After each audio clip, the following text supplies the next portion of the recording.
Hi everybody, Andrew here back for another Barista Basics video. Before we talk on today's topic, I would like to make a quick disclaimer stating that any opinions stated in my videos are my own. I'm not here trying to represent Starbucks or any other corporation. There's no ulterior motive or anything behind these videos. I'm not trying to impede on anybody's intellectual property or trademark or anything. These videos are just meant for fun and educational purposes. So that is something that is going to need to be said before each one of my videos now. So I hope that's okay with you guys. And I hope that we are on good terms, Starbucks. So thank you for that.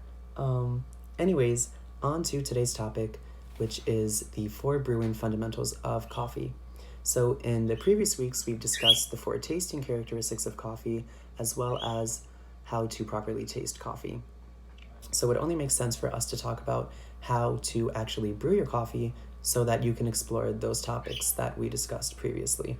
So with that said, I have another little cheat sheet here, unsurprisingly, of the 4 brewing fundamentals.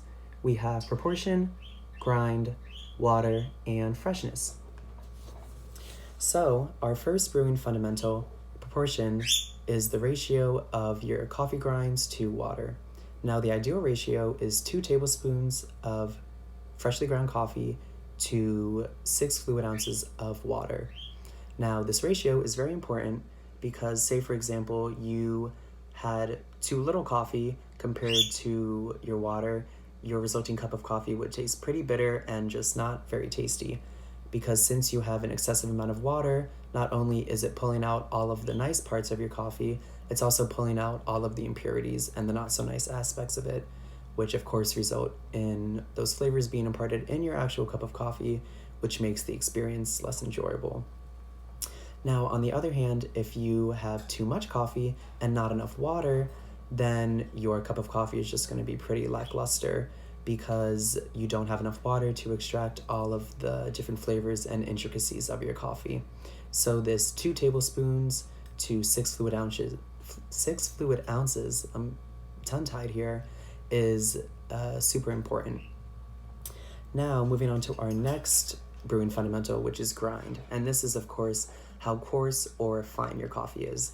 And this is really all just dependent on what method you like to brew your coffee using. If you like to use a French press, for example, then you would want coffee grinds that are more coarse because finer coffee particles would slip through the metal filter as you're pushing down, and that would of course result in grinds being in your actual cup of coffee, which nobody likes.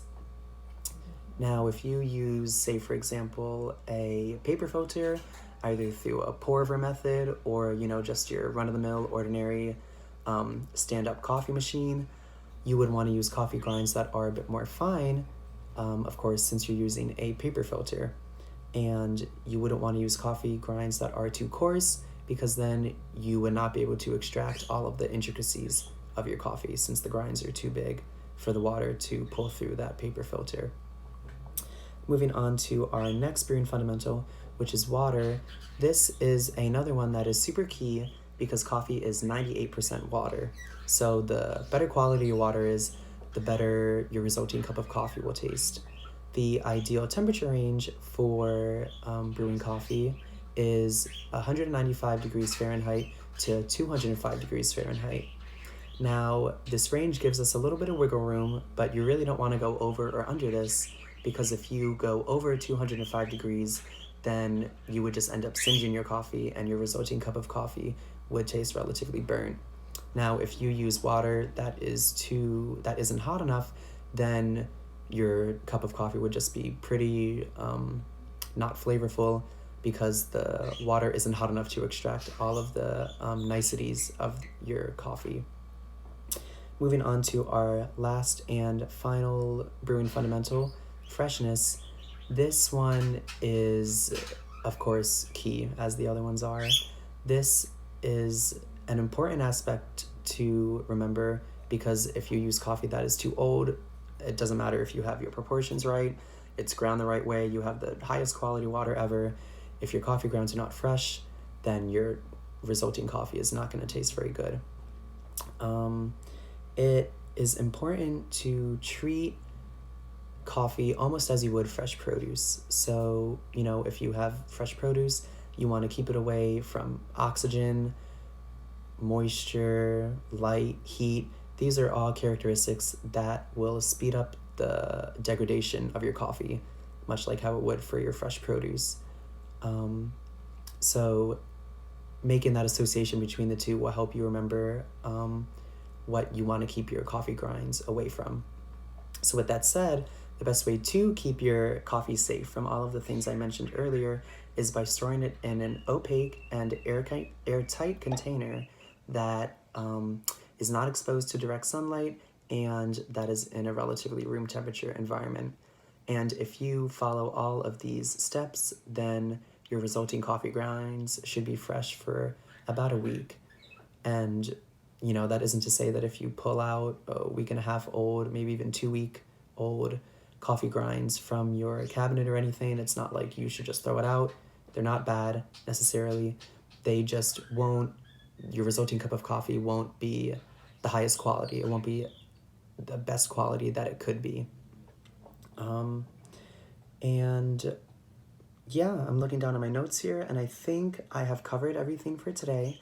So I'm just going to go ahead and show our nice little cheat sheet here again for our 4 brewing fundamentals: proportion, grind, water, and freshness. And if you heard any little squeaks or anything throughout this video, that is because I am recording in my room today, and I have some birds. So, you know, they like to be a little noisy. Always chit-chatter and stuff like that. But with that said, I hope you guys enjoyed the video. I hope, of course, that you learned something from this. And yeah, I just hope you guys have a great day. And I thank you so much for tuning in. Thank you so much.